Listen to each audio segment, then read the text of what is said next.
Leksimizden devam hürmetli vatandaşım. Rusya bilen Türkiye münasebeti yamanlaşsa Cumhur'a fırsat keldi. Mavzulu haber 12 ayının 11 günü Amerika Ovazı'nın Xitay tili programması ilan kılındı. Haber bundak başlandı. Bu haberini ilan kılgan kişi Amerika Ovazı Xitay tili programmasının Moskva turistlik muhtiri Beyxwa. Bu adamın iddiası taza mücmel iddiası buludu. Uçuk emez, aşkar emez. Hazır bir yerde Türkiye-Rusya münasebeti ciddileşse, ya ki yamallaşsa, Cumhur'a fırsat geldi bu. Nime asasını botlara çıkaran hüküm bu. Beyxwa efendi, nime asasınız nime? Cumhur'a nime fırsat geldi, nime fırsat geldi? Tüvendi körümüz Beyxwa efendi deydi. Cumhur'un Ottur Asya'ya sınıp görüşüge fırsat geldi. Nime de adli cümleler bu efendi, hey. Moskva, Rusya bilen Türkiye münasebeti yamanlaşsa, Türkiye tilli ailesine mensup bolgan Ottur Asya perişan bulup kaldı dedi. Şuna mı? Ottur Asya'da qandaq perişan bulup kalganlığı bizge azıcık belgisiz iken. Bazı alimler mundaq hesapladı.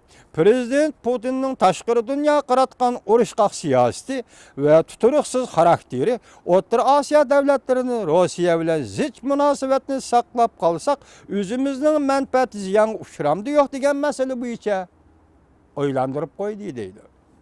Ottur Asya Rusya'dan yiraklaşsa, Cumhur'unu fırsat bilen təminleşi mümkün. Ala bu şehrini. Yani çoğun devletler deyimiz, o mu doğru? Çoğun devletler deyimiz. Lakin Cumhur Rusya'da, Ottur Asya Rusya'da yiraklaşsa, Cumhur'a fırsat. Cumhur'unu kıldı Ottur Asya'ya sınıp gelemdi. Ey dostum Beyxwa efendi, bir rayonga bösüp giriş, bir devletke sınıp giriş. Siz oylaganda dollarının küçü bilen giriş, harbiy küçü bilen giriş, bu işkinesi efendim. Bana bilivelen. Bir rayonga bir devletke sınıp giriş, medeniyetle sınıp giriş bilen başlanır. Medeniyetle sınıp gireligen devlet mundaq rayonlarga sınıp gireliydi. Cumhur'un nime medeniyeti var Ottur Asya sınıp gireliydi gan? Her bir kuştige hemiyede var, lükçek çavşandan var, atom bombası gel hazır. Ottur Asya'ga sınıp girdigan nime kuşu var Cumhur'un? Medeniyeti var mı yok mu? Cumhur'un medeniyeti nime dep qaraysız siz? Cumhur'un medeniyeti Germaniyalık paylasop Gegel'in sözüyle aytqanda 5000 yılını behude ötközgen medeniyettir. Hiç neyse ya ihtira yok ya icariyet yok. 5000 yıl behude ötken 5000 yıl. Bana bu Cumhur medeniyetini alaylı. Muşu alaylık ile muşu medeniyet kurulmasıyla Ottur Asya sınıp girmen degen garazda oydu bulup atamsız Cumhur'luk efendi.